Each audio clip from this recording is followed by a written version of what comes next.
সূর্য আসলে কি দিয়ে তৈরি, কি এমন যৌগ বা মৌলের সঙ্গে রাসায়নিক বিক্রিয়া হচ্ছে তাই জন্যই আল্ট্রাভায়োলেট রশ্মি আসছে পৃথিবীতে এবং আমাদের ত্বকের ক্ষতি করছে।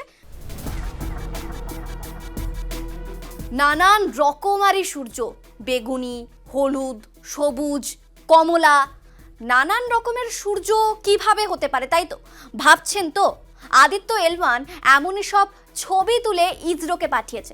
আপনারা নিশ্চয়ই আদিত্য এল1 সম্পর্কে জানেন।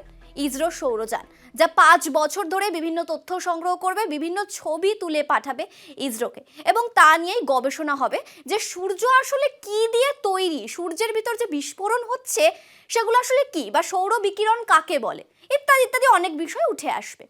কিন্তু এই বিভিন্ন রকমের সূর্য আদিত্য এল1 কি করে দেখলো, কি করে খোঁজ পেল? আসলে বিভিন্ন রং হয় না সূর্যের। যত আদিত্য এল1 কাছে এগোচ্ছে, আল্ট্রাসোলার ক্যাপচার করছে, আল্ট্রাসোলার একটি রশ্মি যেটা দিয়ে সে ক্যাপচার করছে সূর্যের ছবি, তত সে দেখতে পাচ্ছে সূর্যের ভেতরে বিভিন্ন যৌগ এবং মৌল রয়েছে যার সঙ্গে রাসায়নিক বিক্রিয়া হচ্ছে প্রতিনিয়ত, প্রত্যেক মুহূর্তে, এবং এই ছবি তার নজরে আসছে এবং সে আমাদেরকে পাঠাচ্ছে এবং আমরা দেখতে পাচ্ছি। সেই ছবিও আপনাদের অবশ্যই দেখাবো এই ভিডিওতে। কিন্তু আপনারা প্রত্যেকে এটাই ভাবছেন যে সূর্যের এরকম রং কিভাবে হতে পারে, আর যদিও বা হয় সেটা কি করে গবেষণায় প্রভাব ফেলবে। এই যে সৌর বিকিরণ, এই যে সূর্য রশ্মি, এই যে আমরা বলি আল্ট্রাভায়োলেট রশ্মি যা আমাদের ত্বকের ক্ষতি করে, সেটা কিন্তু এই জন্যই হয়। অর্থাৎ সূর্যের মধ্যে যখন বেগুনি রং হয় তখন কি এমন যৌগ বা মৌলের সঙ্গে রাসায়নিক বিক্রিয়া হচ্ছে তাই জন্যই আল্ট্রাভায়োলেট রশ্মি আসছে পৃথিবীতে এবং আমাদের ত্বকের ক্ষতি করছে, যেটা আমরা বলি যে বিকেলের দিকে বা দুপুরের দিকে হচ্ছে। সানস্ক্রিন ইউজ করি আমরা।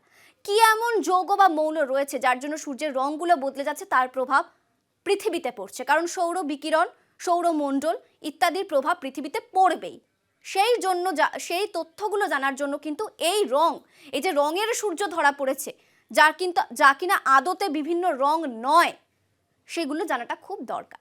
আদিত্য এল1 এরকম বহু ছবি তুলে পাঠিয়েছে এবং সেই ছবিগুলোকে নিয়ে কিন্তু ইসরো গবেষণা করছে যে কি এমন মৌল বা যৌগ ছিল, কখন কখন রং পরিবর্তন হচ্ছে, কেন হচ্ছে, কিভাবে হচ্ছে, আমাদের গোটা সৌরমণ্ডল এবং আমাদের পৃথিবীর উপর তার প্রভাব পড়ছে, কিভাবে প্রভাব পড়ছে।